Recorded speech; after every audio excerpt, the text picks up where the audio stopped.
In the closing years of the 19th century, Ireland was a land both haunted by its past and steeped in superstition.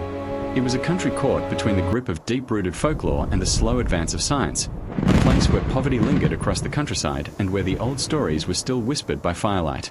Against this backdrop, in the year 1898, rumours began to spread of something far more unsettling than the usual tales of banshees or cursed fields.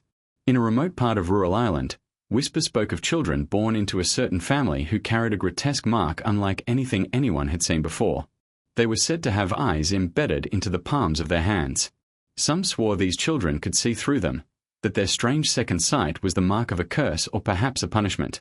Others insisted it was a medical oddity, a horrifying mistake of nature.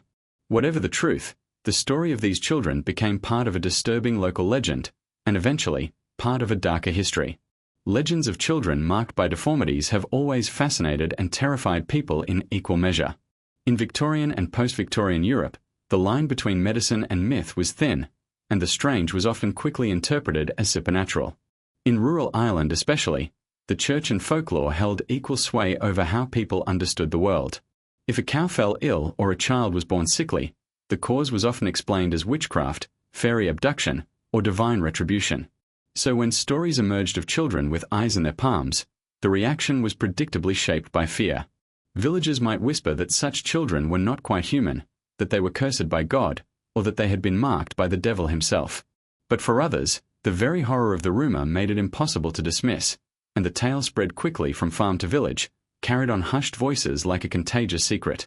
At the same time, Ireland in 1898 was not an untouched land. It was part of a broader European world that was both fascinated by medical oddities and cruelly obsessed with human difference. Freak shows travelled across cities, where people paid to gawk at those born with rare conditions. Medical journals of the period recorded cases of infants with tumors, fused limbs, or parasitic growths. There was, in other words, a growing scientific awareness that strange things could and did happen in the human body. Yet in the countryside, away from hospitals and scientific discussion, the appearance of something so shocking could only be understood through the lenses of fear, shame, and superstition. And that is exactly the tension in this story, between science and folklore, between deformity and curse, between whispered legend and forgotten medical reality. To open with the story of the children with eyes in their palms is to step into that liminal space, where fact and fiction blur into something disturbing. The story has no neat records, no official medical documentation that we can point to and say with certainty, here is the truth. What survives instead are fragments, rumours noted in village accounts, folkloric retellings, and uncanny parallels in medical literature from elsewhere in Europe. But this absence of clear fact is what makes the story linger, even more unsettling than if it had been cleanly explained. Because if there really was a family, hidden in shame, marked by generations of deformity, then their secret may have been buried with them. And if there wasn't, then the fact that people believed it, that such a rumour could spread and be remembered, says something profound about how humans interpret the grotesque. Imagine the scene in a small Irish village, late 19th century. The winters are long, the nights are quiet, and rumours travel faster than truth. A farmer tells another that he has seen a child with hands clenched shut, but when opened, something strange stared back, an eye, wet and glistening, unblinking. Mothers pull their children closer as the tale grows, adding detail upon detail until what was a simple deformity becomes something monstrous, something otherworldly. By the time the story reaches the next town, it is no longer just one child but a whole family, cursed for their sins, punished by bloodline. That is how legends begin, not with certainty, but with a whisper, repeated until it takes on a life of its own. This is not just a ghost story. It is a reflection of how societies deal with the unknown. In the case of the children with eyes in their palms, the unknown lay at the intersection of biology and belief. It confronted people with something that defied categories, not quite human, not entirely monstrous, existing in that terrifying middle ground. And while it is easy today to dismiss such a story as exaggeration, medical impossibility, or outright folklore, the fact remains that similar deformities have been recorded. Cysts containing tissue that resembles teeth or eyes, tumours growing in strange places, malformed hands that take on unnatural appearances. In the darkness of 1898 rural Ireland, without modern knowledge, such things could easily have been seen as eyes, staring where no eyes should be. As we begin to explore this disturbing case, we must walk a careful line. On one side lies folklore, the stories of curses, devils, and supernatural punishment that shaped the way rural communities understood deformity. On the other side lies science, with its cold, clinical language and its unsettling catalogues of human anomalies. Between them lies a forgotten family, perhaps erased by shame, perhaps invented entirely by rumor. Yet their story, whether rooted in flesh or only in imagination, continues to disturb because it speaks to a deeper truth, our fear of the grotesque, and our inability to look away when confronted with it. This is the whispered legend of the children with eyes in their palms. It begins in the year 1898, but its echoes reach far beyond, into the murky boundaries of folklore and medicine, into the dark history of bloodlines marked by secrecy, and into the enduring human fascination with the macabre. And as we unravel the story piece by piece, we must ask ourselves the question: are we uncovering a lost truth, or merely feeding a legend that refuses to die? To understand how a legend as unsettling as the children with eyes in their palms could have taken root, we must first step back into Ireland at the very end of the 19th century. The year 1898 was not far removed from the devastating Great Famine of the mid-1800s, an event that left scars across both land and people. Rural Ireland remained impoverished, its communities small, insular, and deeply tied to the rhythms of farming and the Catholic Church. The Ireland of this time was not one of bustling cities and industrial advancement, but of windswept fields, stone cottages, and villages bound together by tradition, rumour, and faith.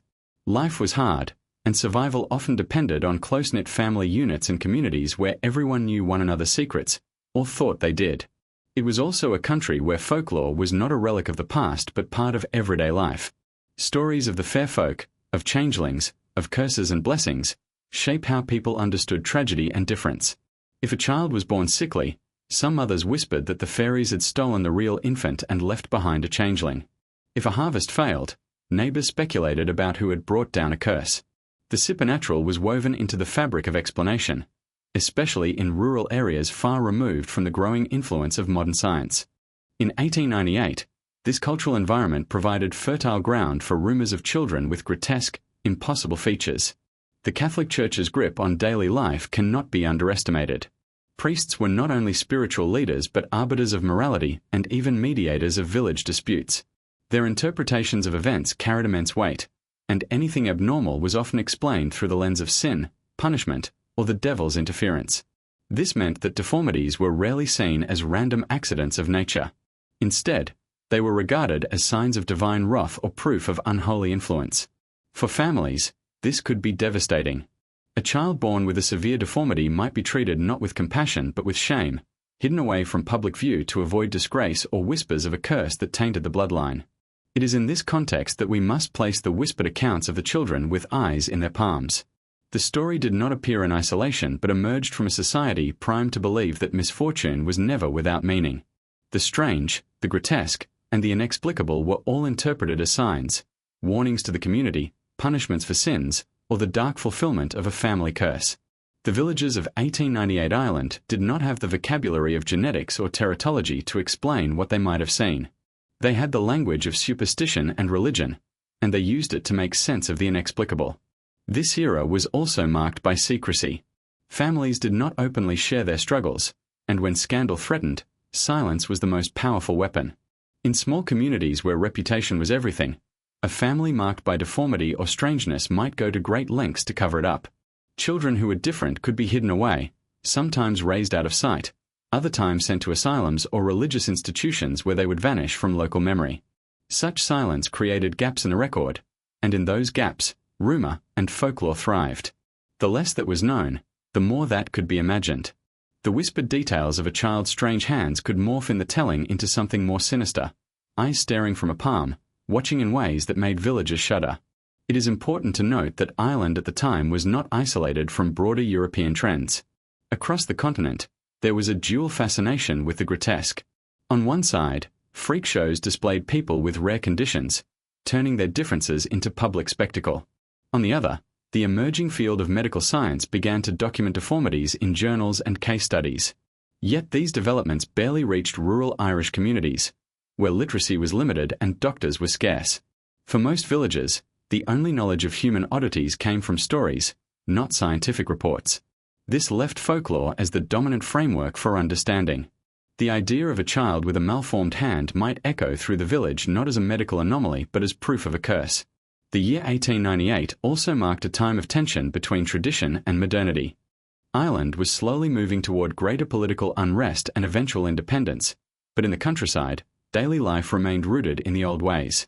Electricity was absent in many areas, roads were rough, and survival was harsh. In such an environment, belief in curses and supernatural marks was not an old superstition to be laughed at but a living worldview that carried weight in every decision. When villagers heard the story of children with eyes in their palms, they did not dismiss it as impossible. They accepted it as terrifyingly plausible, because it fit into the logic of their world. And so the legend thrived. In the cracks between poverty and secrecy, between the dominance of the church and the resilience of folklore, strange tales gained traction. The Ireland of 1898 was a society ready to interpret the grotesque not through the lens of science but through the darker shades of superstition. A family marked by strange deformities could easily become the subject of rumor, whispered about in taverns, condemned in sermons, and avoided in silence. This was a culture where bloodlines carried not only heritage but also stigma, and where the idea of a cursed family was not simply the stuff of fiction but a living fear. In that cultural soil, the story of the children with eyes in their palms did not just emerge, it thrived. It was fed by superstition, enforced by the authority of religion, and preserved by the secrecy of small communities where truth was always slippery and rumor was always powerful. Without this context, the story might have died as a forgotten curiosity.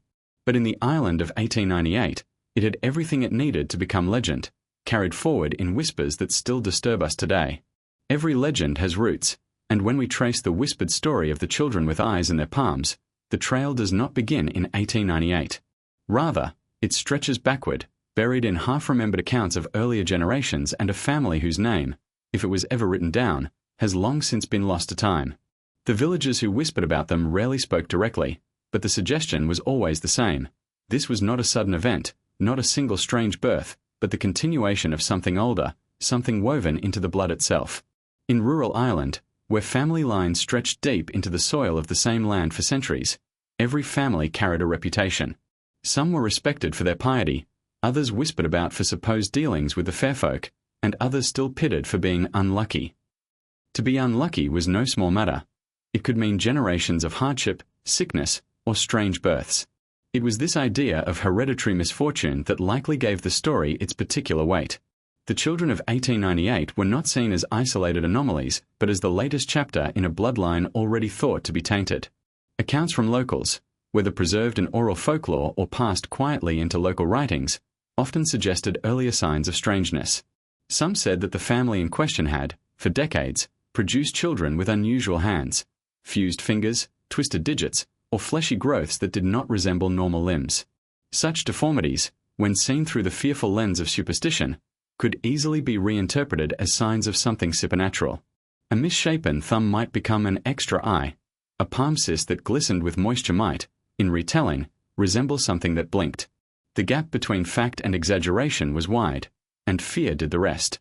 There are hints, too, that this family may have been isolated not just geographically but socially.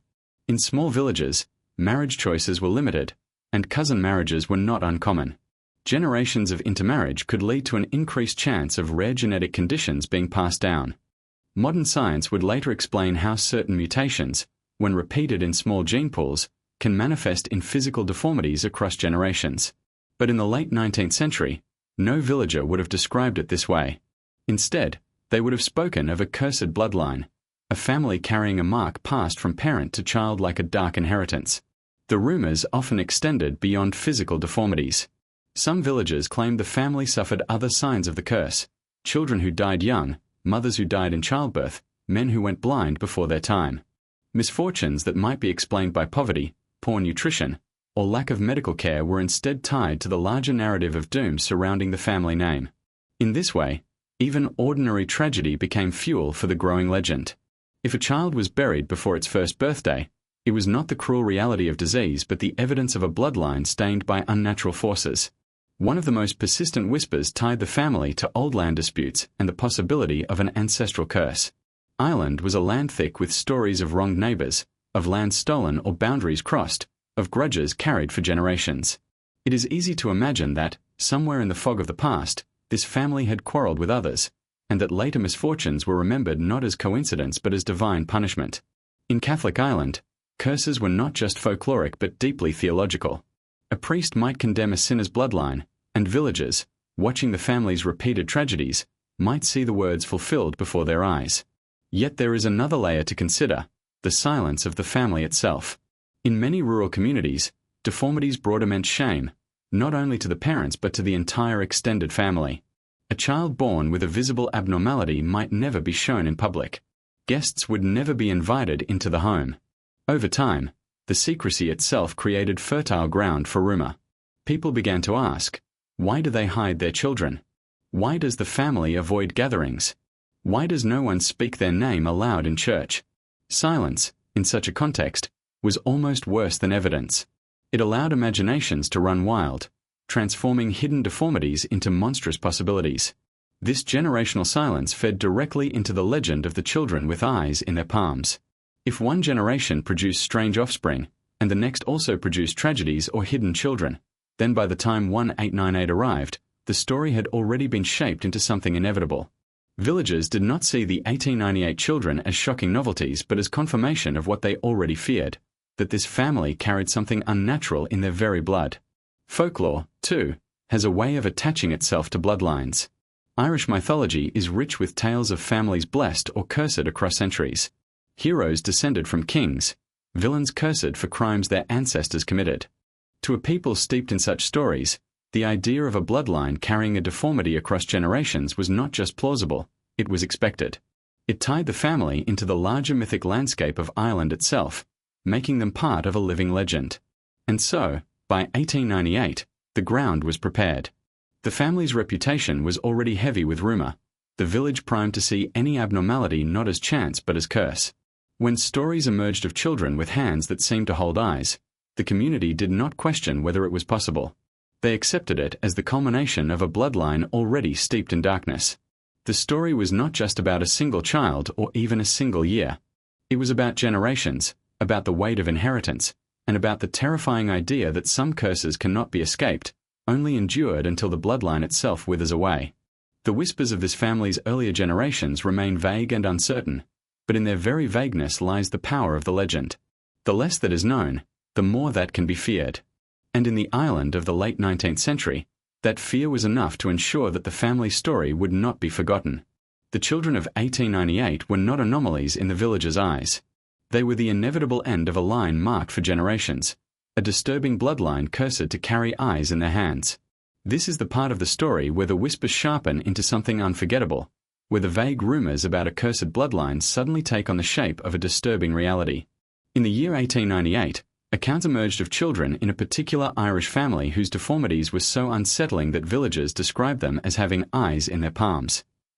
The phrase alone carries an uncanny chill, as though nature itself had twisted, placing one of humanity's most intimate features in a place where it should never be.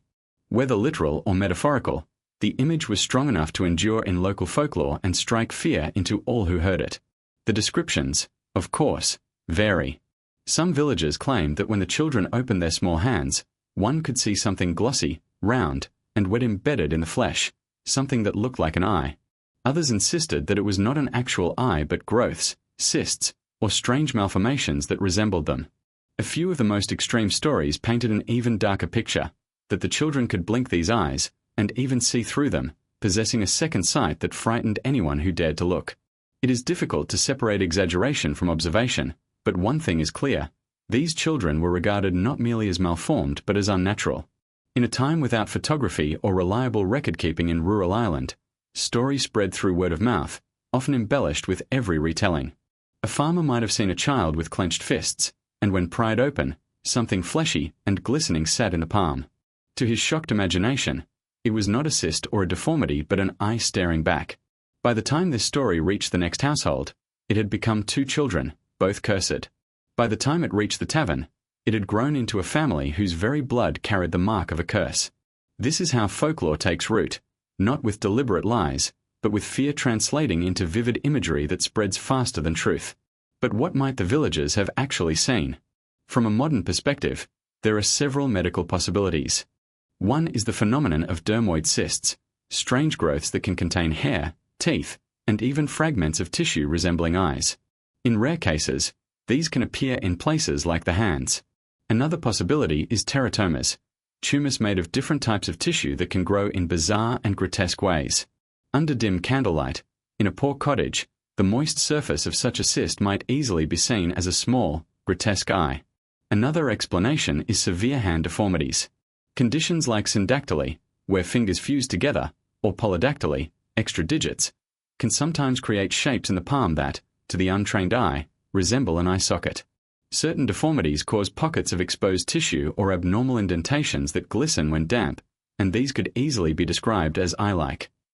In a world where medical explanations were absent, villagers did not see biology. They saw a curse manifesting in grotesque form. Yet the power of the story does not rest solely on possible medical interpretations. It rests on the horror of the image itself. The human face is defined by the placement of its features. Eyes belong in the head, the windows to the soul. To imagine them in a hand, an organ built for work and touch, is to disrupt the natural order of things. It is uncanny in the deepest sense. Whether or not the children literally had eyes in their palms, the story's endurance reveals how strongly the image struck those who heard it. It became a metaphor for wrongness, a visible reminder that this family was marked by something outside the natural world. The villagers' reactions to the children were mixed with horror, pity, and fear. Some whispered that the children were not children at all but changelings, left by the fairies in place of healthy infants. Others said the devil himself had marked them, that the eyes in their palms were placed there to watch the sins of the community. Still others claimed the children had powers, that they could see things ordinary people could not, that they knew when death was coming, that they carried an unnatural second sight. In all of these interpretations, the children ceased to be human in the eyes of their neighbors. They became symbols, embodiments of something larger and darker than themselves. Imagine, for a moment, the children's experience. Born into poverty, already marked by deformities, and then surrounded by a community that viewed them with terror and suspicion. They were likely hidden from the public eye, perhaps kept indoors, perhaps raised in silence so that their strangeness would not bring shame to the family. Their parents, caught between love and shame, may have struggled with the impossible task of protecting their children while also protecting themselves from gossip. Every time a villager claimed to have seen the cursed eyes, the family's secrecy deepened, and with it, the legend grew. Newspapers of the time occasionally carried stories of strange births, though often exaggerated for sensation. It is not impossible that somewhere, a fragment of this story appeared in print, only to be reinterpreted locally into something far darker. Ireland in the late 19th century was a land of migration, with countless families fleeing famine and poverty to America. It is possible that members of this family disappeared into the anonymity of emigration, leaving behind only whispers of the children who stayed. If so, the family's bloodline, and its supposed curse, may have traveled far beyond Ireland, hidden in plain sight. There is also the possibility that the story, once established, began to attach itself to any abnormality in the village. If a child was born with club hands, it could be folded into the rumor, there is another one from that bloodline. This process of attaching multiple real cases to a single myth is common in folklore, turning isolated medical anomalies into the appearance of a pattern. By the time the tale solidified into the children with eyes in their palms, it may have drawn on multiple unrelated incidents, bound together under the cloak of one family's supposed curse. The story of these children is disturbing because it straddles the line between possible medical reality and pure folkloric horror. On one side, we can point to documented cases of deformities that could explain what villagers saw. On the other, the legend insists on exaggeration, not cysts or malformations but actual eyes that blinked and saw. And it is precisely this tension that gives the story its lasting power. If it were purely medical, it would have been forgotten as a curiosity. If it were purely fictional, it would have remained just another fireside tale. Instead, it lingers uneasily in between, a half-forgotten story of real children who may have lived and suffered under the weight of fear, their lives transformed into myth. By the end of the 19th century, the legend of the children with eyes in their palms had become a chilling shorthand for the family's supposed curse. Villagers may not have known the medical cause, but they knew the story, and they passed it down with a shiver. The image was too powerful, too grotesque, to be forgotten. And whether those children truly had something in their hands that resembled eyes, or whether the rumor was born of exaggeration and fear, the result was the same. They were no longer seen as children, but as embodiments of a disturbing bloodline that carried something unnatural in its veins. This section of the story is where horror crystallizes, where vague whispers harden into a vivid, unforgettable image. The children with eyes in their palms become more than rumor. They become a haunting symbol of everything the villagers feared: curses, deformity, shame, and the possibility that some bloodlines carry darkness that cannot be escaped. When the story of the children with eyes in their palms reached local clergy and government officials, their first instinct was to trace the family line. In Ireland, particularly in the late 19th century, genealogy was not just a matter of curiosity but a matter of survival. Families knew their bloodlines as they knew their land, and in rural regions, whispers about strange inheritances, curses, deformities, or uncanny marks of God were often guarded secrets passed quietly through generations. The officials soon realized that this phenomenon did not appear out of thin air. There were threads stretching back decades, perhaps centuries, linking this family to stories long whispered among the hills and stone cottages. The question was whether this was a biological inheritance, a mutation carried silently through bloodlines, or something older, tied to superstition and folklore. Records were scarce, but baptismal notes, church reports, and local testimonies told fragments of a chilling story. A grandfather of the children had once been described as marked by the devil, though the description was vague. Some suggested he bore a malformed growth on his hand that resembled a cluster of small, closed eyes. Others dismissed it as exaggeration meant to ostracize him. Still, the image persisted, and now, 2 generations later, it had manifested in terrifying clarity. Children literally born with structures resembling eyes embedded in the soft flesh of their palms. Scientists today might interpret this as a form of genetic mutation, a developmental anomaly in the womb where cells destined for one organ migrate elsewhere. But to the villagers of 1898, the explanation was far simpler. The family was cursed. The story deepened when elders recalled tales from the mid-1800s of a woman related by marriage to the same family, known for her eerie gaze and ability to predict deaths in the village. People swore that she had a third sight, one that she sometimes described as not coming from her eyes at all but from the heat in her hands. She would press her palms to her face during trances, and afterwards reveal visions of accidents, illnesses, or storms that later proved true. Was she perhaps the earliest known bearer of the mutation, her palm anomalies concealed by gloves and superstition? If so, the 1898 children were not a spontaneous occurrence, but the latest echo of something that had haunted their bloodline for decades. The most unnerving part of this bloodline investigation was not only the physical inheritance but the psychological one. The children themselves, as they grew, were reported to be withdrawn, sensitive to light, and oddly intuitive. Some villagers whispered that they could sense lies or misfortunes before they occurred. Teachers noted their discomfort in classrooms, shielding their hands with cloth or bandages as though ashamed, while their parents fought desperately to maintain secrecy. Shame in rural Ireland was a potent force, and having children marked so strangely meant a family might be ostracized, accused of consorting with dark forces, or simply ridiculed until they fled their home. Thus, the family lived in quiet, guarded isolation, reinforcing the impression that they carried something too dangerous or unholy to be seen. Yet there was another layer: the possibility of deliberate intermarriage within closed circles of kin.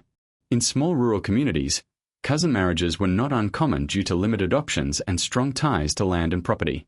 This sometimes amplified genetic mutations, keeping rare traits alive across generations. The investigators noted that this family had intermarried with a neighboring branch of cousins at least twice in the last 50 years. To a geneticist today, this would ring alarm bells. Recessive traits that might vanish in open populations can become visible, even grotesquely so, when bloodlines fold back on themselves. Could this explain the strange re-emergence of eyes in the palms, a bizarre biological accident born of isolation? Or was there something older and stranger woven into their DNA, a legacy from an ancestor lost in the fog of folklore? As the story spread beyond the village, journalists from Dublin began to frame it as a Gothic tale of heredity.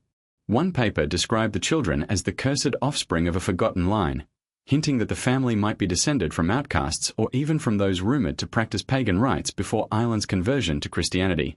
These claims had little basis in fact but captivated readers who were already enthralled by stories of banshees, changelings, and witch marks. The idea of a cursed bloodline fit neatly into the tapestry of Irish folklore, and the family's attempts at secrecy only fueled speculation. Some began to call the children the palm-eyed, a phrase that lingered long after their names were forgotten. What makes this legacy so haunting is that it straddles the boundary between folklore and science. On one hand, the mutations could be explained through heredity, recessive genes, and the unfortunate effects of closed community marriages. On the other hand, the stories of prophetic ancestors, uncanny intuition, and superstitious fear give the phenomenon a weight that feels less like biology and more like fate. The villagers saw not only flesh but meaning in these anomalies. To them, the children were not random accidents of nature. They were signs, omens, living reminders of an ancient curse carried forward by blood. The impact on the bloodline was profound. Some members of the family chose to leave Ireland entirely, emigrating to America or England to escape the scrutiny. Others stayed, living in secrecy, avoiding doctors and priests alike, and burying their stories as deeply as possible. But traces of the tale remained, in hushed recollections, in the yellowed notes of parish records, and in the folklore of the region. Even today, there are faint whispers of descendants scattered far beyond that Irish village, carrying in their veins the shadow of a legacy few dare to speak of. This section closes with the unsettling realization that the children of 1898 were not isolated freaks of nature but heirs to something long hidden, something passed down, whether by blood or by belief. Their story was not merely their own but part of a lineage that defied explanation, one that blurred the line between science and superstition, inheritance and curse, flesh and myth. When news of the children with eyes in their palms reached beyond the village, it stirred not only fear but curiosity. Ireland in 1898 was a land caught between old belief and new science. Folklore still shaped daily life, but the modern age was creeping in. Physicians trained in England and Europe were beginning to challenge superstition, journalists were eager for sensational stories, and clerics sought to assert religious explanations over folk traditions. It was inevitable that outsiders would come to investigate, each group bringing their own perspective, their own agenda, and their own version of truth. The first wave of investigations came from the clergy. A local priest was dispatched by the diocese to confirm whether the rumors were true. For the church, such stories carried a dangerous potential. They could either be used as proof of divine punishment or dismissed as pagan nonsense. The priest's notes, later found in church archives, described the children as bearing marks unnatural, suggestive of the devil's hand. He warned the parents against displaying their children publicly and urged prayers of repentance. His conclusion was not scientific but moral. This was the result of sin, perhaps carried through the family line. The church insisted on secrecy, fearing scandal, and in doing so contributed to the aura of conspiracy surrounding the case. But word had already slipped beyond the parish. A Dublin medical journal published a short, cryptic report about dermal anomalies resembling ocular structures in extremities of infants. This vague phrasing was deliberate. Medical professionals were interested, but hesitant to attach their names to something so bizarre. Eventually, however, a small team of physicians made the journey to the village. Their approach was more clinical. They examined the children in secret, describing the eye-like growths as partially functional. One physician noted that the surface of the structures contained corneal-like tissue and even primitive eyelid folds. Another claimed the formations were light-sensitive, although not capable of sight as we understand it. These were not symbolic eyes, painted by imagination, but biological structures echoing the form of true eyes, displaced and malformed in ways that defied easy explanation. The medical community debated fiercely. Some argued it was a form of teratoma, a kind of tumor that can develop teeth, hair, or eye-like tissue. Others proposed it was an extreme case of ectopic development, where embryonic tissue meant for one part of the body migrates elsewhere. In modern terms, such cases exist, but rarely in such dramatic form. At the time, however, these theories felt both groundbreaking and grotesque. The idea that flesh could misremember its purpose and create eyes where they should never be struck many as unnatural, bordering on the monstrous. Meanwhile, journalists seized on the story. Newspapers in Dublin and even London framed it as a Gothic mystery. Some leaned on science, calling it a medical marvel. Others leaned on folklore, branding the children the cursed ones of Connacht. Illustrated pamphlets circulated, with lurid sketches of children holding out hands with blinking eyes, half anatomical, half fantastical. The line between fact and sensationalism blurred, and soon the truth was indistinguishable from exaggeration. This media frenzy ensured the case would never remain confined to quiet parish records. It became a story of national intrigue, feeding both curiosity and fear. Folklorists, too, came to the village, eager to tie the phenomenon to Ireland's older tales. They connected the children to myths of the Fomorians, monstrous beings from Irish mythology often described as having extra eyes or distorted bodies. Some compared the children to stories of witch marks, the belief that unusual growths on the skin were portals for dark forces. Others suggested the children were living changelings, swapped by fairies, a common explanation for deformities in Irish folk tradition. For the villagers, these interpretations rang true, for they aligned with their inherited understanding of the world. Science might argue about tumours and cells, but folklore gave meaning, explaining not only what had happened but why. The investigations revealed a disturbing pattern. No matter who studied the children, priests, doctors, journalists, folklorists, each group projected their own worldview onto the phenomenon. To the priest, it was sin. To the doctors, it was biology gone awry. To the folklorists, it was myth made flesh. None could agree on a single explanation, and in their disagreement, the mystery only grew stronger. The children themselves became symbols, less human individuals than vessels for competing interpretations of faith, science, and story. Yet perhaps the most haunting investigation came years later, when medical researchers revisited the archived notes in the early 20th century. By then, genetics was beginning to emerge as a serious field of study. Some argued that the case could represent a hereditary anomaly linked to recessive traits. Others warned that such thinking veered too close to eugenics, a dangerous movement gaining traction in Europe. The children with eyes in their palms became a footnote in scientific debates about heredity, evolution, and mutation. Their suffering, their humanity, was overshadowed by the cold curiosity of men who saw them as data points in a larger, abstract argument about the nature of life. In the end, the investigations left more questions than answers. Were the eyes in their palms functional or symbolic? Were they the result of a rare biological accident, a genetic legacy, or something stranger, an embodiment of centuries-old superstition brought into flesh? Each explanation chipped away at the mystery but never dissolved it. The family was left isolated, burdened by shame, while outsiders dissected their lives for meaning. For the children themselves, the investigations were not salvation but spectacle. What remains chilling is the thought that, despite the priests, doctors, and journalists, the truth of their condition was never fully resolved. Even with modern science, we cannot entirely dismiss the unsettling details. Eye-like tissue, light sensitivity, hereditary echoes. Was it coincidence, mutation, or something deeper that science still struggles to name? The investigations provided theories, but no closure, leaving the story of the palm-eyed children suspended between the known and the unknowable. The arrival of the children with eyes in their palms created ripples far beyond their household. In a rural Irish village at the end of the 19th century, every deviation from the norm was magnified by isolation, poverty, and a culture steeped in oral tradition. When the villagers first whispered about the children, their tone was not one of wonder but of unease. Strange births had long been interpreted through the lens of superstition, and in the eyes of their neighbors, the family's children were not simply afflicted with a medical oddity, they were omens. Fear was the most immediate reaction. Mothers warned their children not to play near the family's cottage. Farmers muttered prayers when they saw the children walking to fetch water, clutching their hands close to their chests. Some avoided looking directly at them, believing that to meet the gaze of the eyes in their palms would bring bad luck or even death.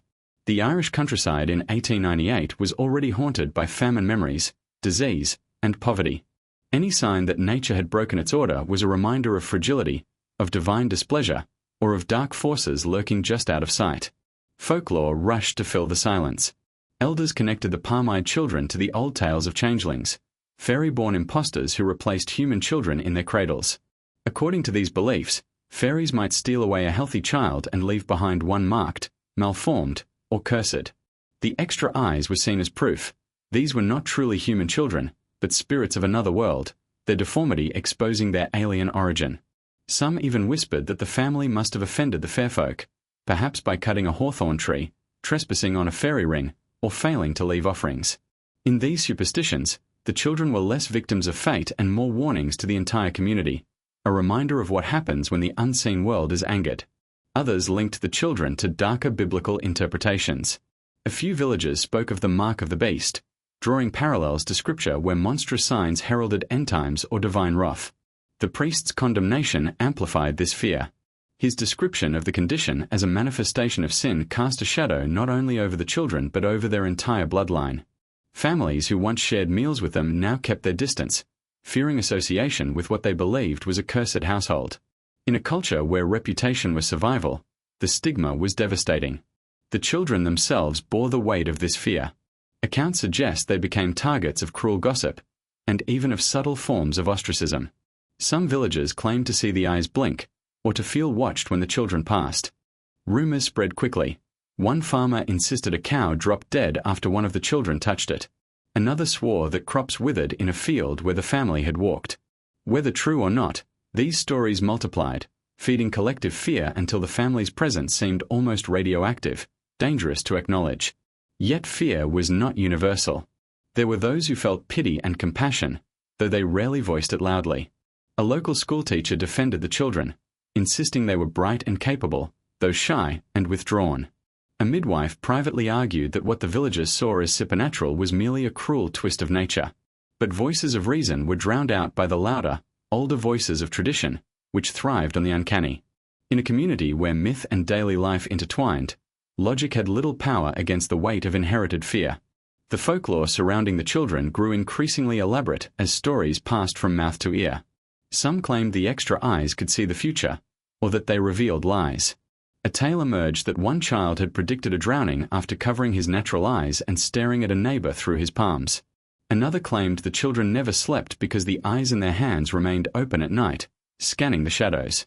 These embellishments, born of fear and fascination, ensured the children's condition transcended the medical and entered the mythic. They were no longer simply afflicted. They were living legends in the making, embodiments of everything the villagers both dreaded and could not ignore. Fear, however, carried consequences. The family found themselves increasingly isolated. Where once they traded goods and shared community gatherings, now they lived on the margins. They struggled to secure marriages for their older children, and their younger ones faced bullying and avoidance at school. Some neighbors urged them to leave the village altogether, believing their departure would lift a shadow from the community. Others argued more violently, demanding that the priest perform rituals of protection or exorcism to banish the curse. The community, bound together by shared fear, began to fracture, with whispers of scapegoating in the air. This reaction reveals as much about the villagers as it does about the children.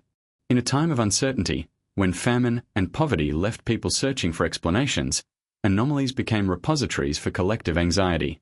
The palm-eyed children were not just strange, they became symbols of everything unpredictable, uncontrollable, and terrifying in life. In them, the villagers projected fears of disease, misfortune, and divine wrath, transforming the children into mirrors of their own vulnerability. And yet, in the quiet spaces between fear and superstition, the children remained human, lonely, bewildered, and burdened by something they never asked for. While the community wrapped them in folklore and dread, their parents fought to protect them from ridicule, from harm, and from a world that could not see past the eyes in their palms. As the story of the palm-eyed children traveled beyond their village, it entered a wider battlefield, the late 19th century clash between ancient superstition and the rising authority of modern science. Ireland, still deeply tied to folklore and religious tradition, was also a place where doctors, naturalists, and early biologists were striving to assert rational explanations over what had for centuries been explained away as curses or fairy trickery. The children became unwilling participants in this cultural collision, their bodies serving as the ground on which two worlds met and failed to agree. From the side of science, the case was extraordinary. Physicians who saw the children described their condition in clinical but fascinated terms. They spoke of misplaced embryonic tissue, of developmental misfires where cells intended for the formation of eyes had migrated to the hands during gestation. Some likened the phenomenon to dermoid cysts, known for containing bizarre elements like teeth, hair, or even partial organs. Others speculated that the eyes might contain rudimentary photoreceptors, cells sensitive to light, though incapable of forming an image. To medical minds, the children represented a glimpse into the mysteries of development, proof that the human body could, under rare and tragic circumstances, rewrite its own map in strange and terrifying ways. But in the village, and among clergy, those explanations carried little weight. What mattered was not how the condition occurred but what it meant. The priest's sermons framed the children as living warnings, embodiments of sin carried through the family line. Villagers, steeped in centuries of storytelling, continued to see them as changelings, cursed offspring, or harbingers of misfortune. For them, the question of biology was irrelevant. A supernatural mark was not a puzzle to solve, it was a sign to fear. The contrast between these perspectives came to a head when journalists attempted to report both sides.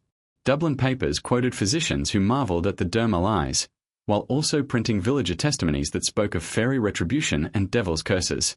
Side by side, the articles read like two worlds printed on the same page, one filled with microscopes and embryology, the other with spirits and prophecy. Readers could choose their belief, and many did, depending on whether they trusted the authority of science or the weight of ancestral lore. The tension reflected a broader cultural struggle. Ireland at the turn of the century was still a land of saints, stories, and omens. But it was also being pulled into a modern age where laboratories, hospitals, and universities challenged the old ways of knowing.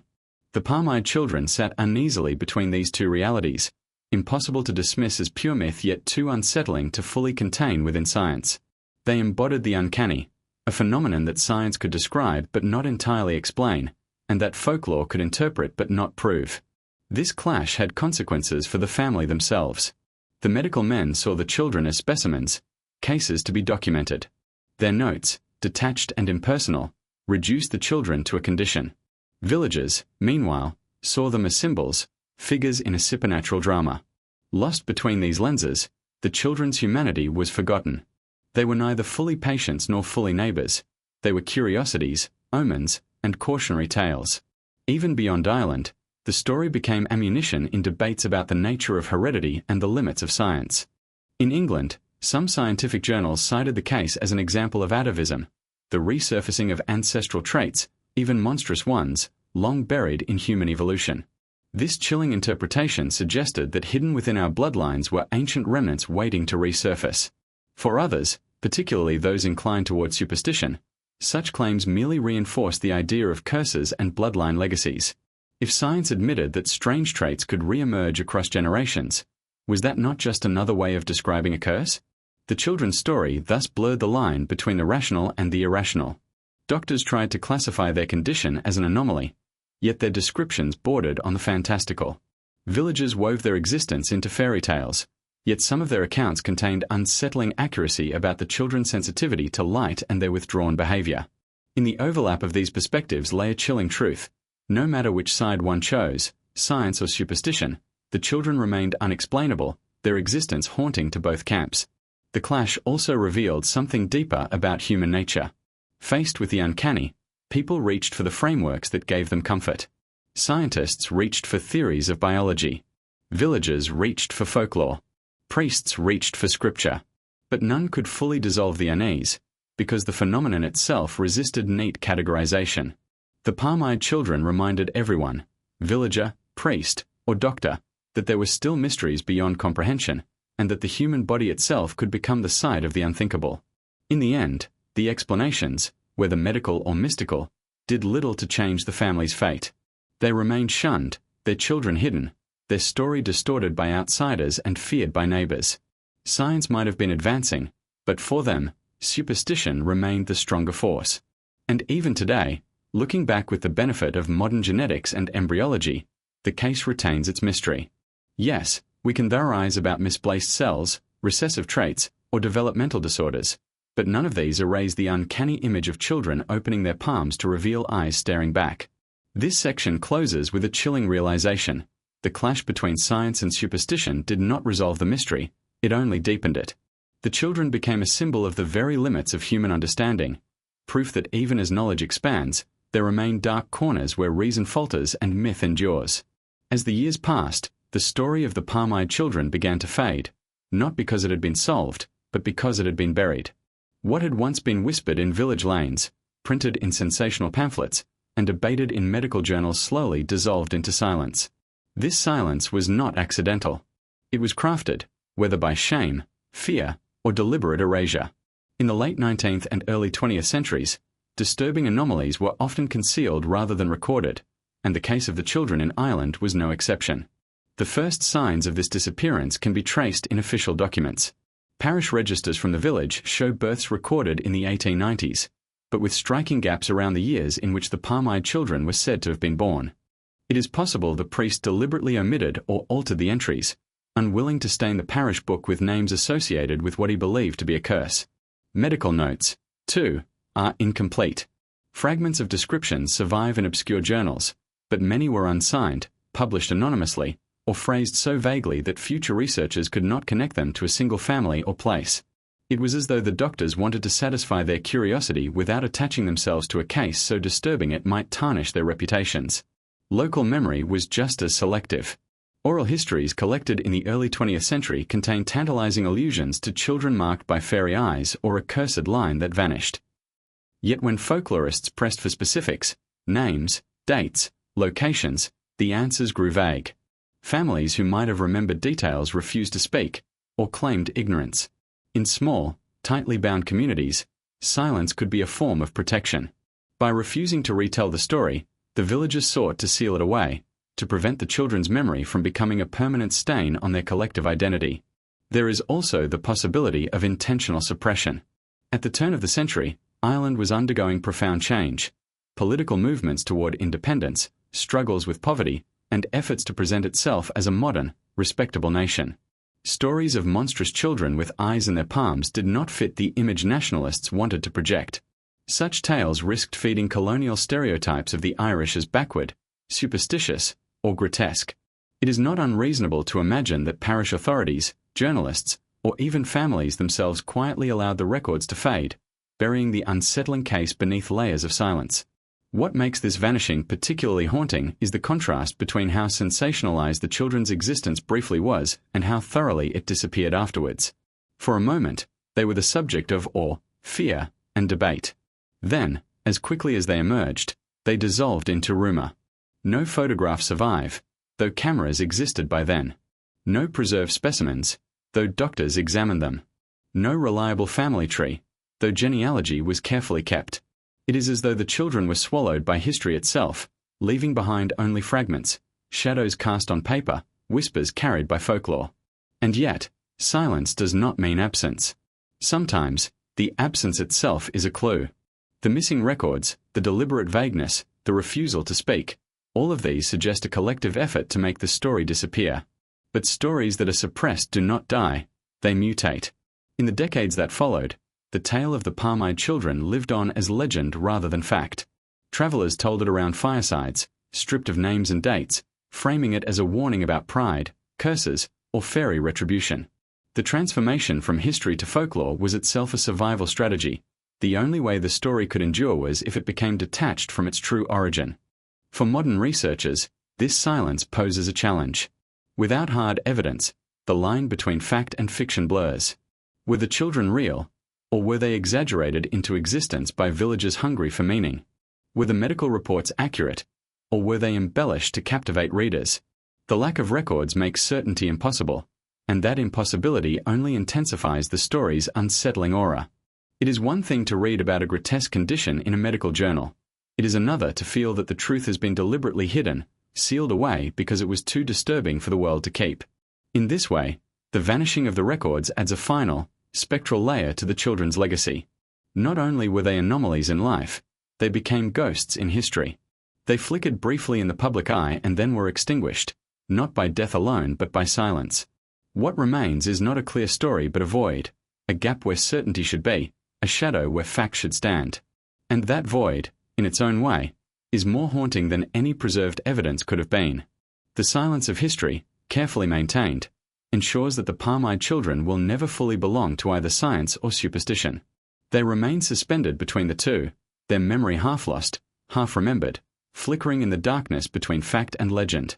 The tale of the palm-eyed children, though fragmented and shrouded in silence, has never completely vanished. Instead, it has resurfaced again and again across generations, re-emerging not as history but as legend. In this transformation lies its legacy. The story is no longer tied to a single village or family but has grown into something larger, a haunting symbol woven into the tapestry of folklore, medical speculation, and modern imagination. At the heart of the legacy is the way in which myth and science intersect. Folklorists who encountered the story in the early 20th century often recorded it not as fact but as a cautionary tale. To them, the children were victims of supernatural punishment, a family cursed for a hidden sin, or infants marked by the otherworldly hand of the fair folk. In rural Ireland, where belief in fairies still lingered, the palm-eyed children became part of the hidden people's mythology. They were described as changelings, creatures swapped at birth, destined never to fit the human mold.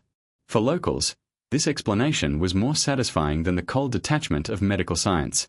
It allowed them to place the disturbing within the familiar framework of folklore. Yet science, too, has claimed its part of the legacy. Modern geneticists and medical historians occasionally revisit the story, speculating whether the children might have suffered from rare syndromes involving misplaced ocular tissue, severe craniofacial malformations, or experimental accounts of parasitic twinning. The lack of surviving evidence makes these theories impossible to confirm, but the speculation itself reveals something telling. The story continues to provoke curiosity even in an age where science reigns supreme. In this way, the children linger as an unsolved puzzle, a riddle that bridges past superstition and present inquiry.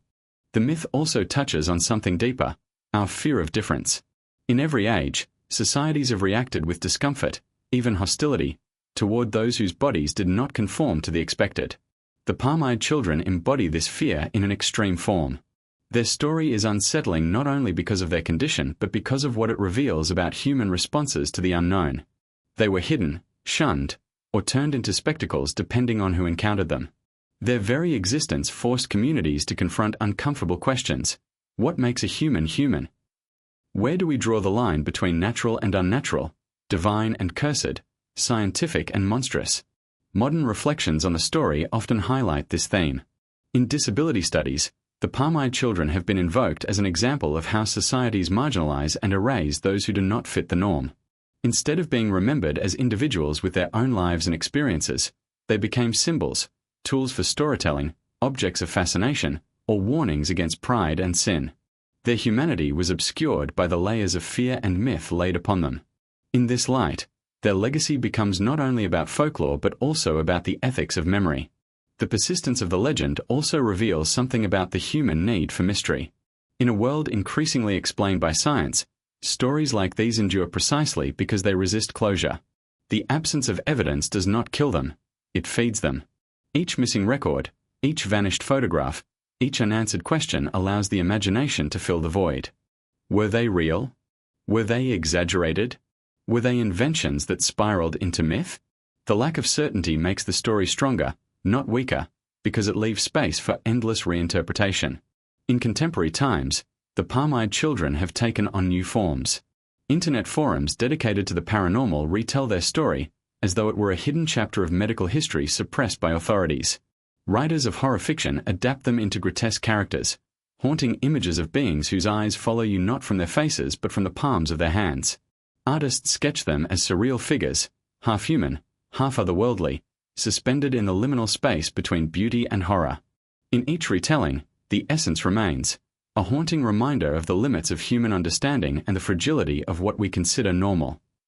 Perhaps the most profound reflection lies in what the story teaches about memory itself. History is often thought of as a record of facts, but in truth it is shaped as much by silence as by speech. The palm-eyed children are remembered not through archives but through absence, not through certainty but through speculation.